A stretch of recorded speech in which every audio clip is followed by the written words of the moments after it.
সবচেয়ে নিকৃষ্ট মানের দালালের নাম হচ্ছে এই সিদ্দিক। সিদ্দিক খুব স্পষ্টভাবেই একজন নিকৃষ্ট মানের খুনি হাসিনার দালাল।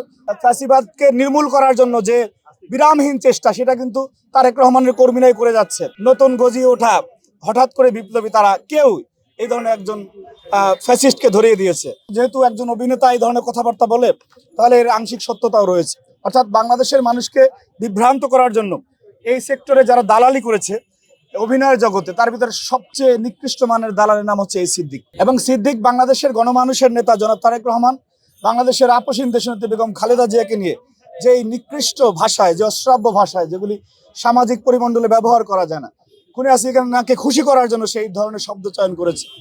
তো আজকে 5ই আগস্ট পরবর্তী সময়ে তাকে পেয়ে ছাত্র দলের নেতাকর্মীরা তো খারাপ আর অধিকতর খারাপ কিছু করতে পারতো, কিন্তু আমরা বরাবরের মতো আইনের প্রতি শ্রদ্ধাশীল এবং আইনের কাছে তাকে সুপর্দ করা হয়েছে।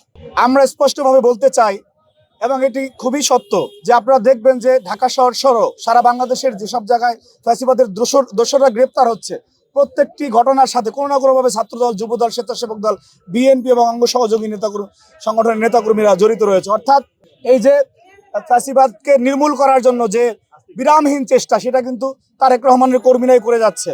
কিন্তু পক্ষান্তরে আমরা যেটা দেখতে পাই টেলিভিশন টক শোতে বিভিন্ন জায়গায়, যে বড় বড় বক্তব্য যে ফ্যাসিবাদকে পুনর্বাসন করা যাবে না, তথাকথিত প্রতিদিন সংস্কারের কথা শুনি আমরা। সেই যে সংস্কারবাদীরা, তাদের প্রথম কাজ হওয়ার কথা ছিল যে যেখানে যেখানে ফ্যাসিবাদের দালাল রয়েছে তাদেরকে ধরে দেওয়া। আপনি বাংলাদেশে একটা সিঙ্গেল উদাহরণ দেখাতে পারবেন না যেখানে এই যে নতুন গজিয়ে ওঠা হঠাৎ করে বিপ্লবী তারা কেউ এই ধরনের একজন ফ্যাসিস্টকে ধরিয়ে দিয়েছে। কিন্তু আমরা দেখতে পাই যে তারা বড় বড় বয়ান দিয়ে থাকে। এটা অত্যন্ত দুঃখজনক, এবং আমরা মনে করি জুলাইয়ের শহীদদের পবিত্র রক্তের সাথে এটা আর এক ধরনের বেইমানি। সিদ্দিক খুব স্পষ্টভাবেই একজন নিকৃষ্ট মানের খুনি হাসিনার দালাল। আইনের কোনো প্রকার অনুকম্পা তার দিকে যাক, সেটা আমরা মানব না ইনশাআল্লাহ। তার সর্বোচ্চ শাস্তি নিশ্চিত হোক। তাকে দেখে ভবিষ্যতে এই অভিনেতা জগতে, এই সেক্টরে আর কেউ দালাল হওয়ার দুঃসাহস দেখাবে না বলে আমরা বিশ্বাস করি।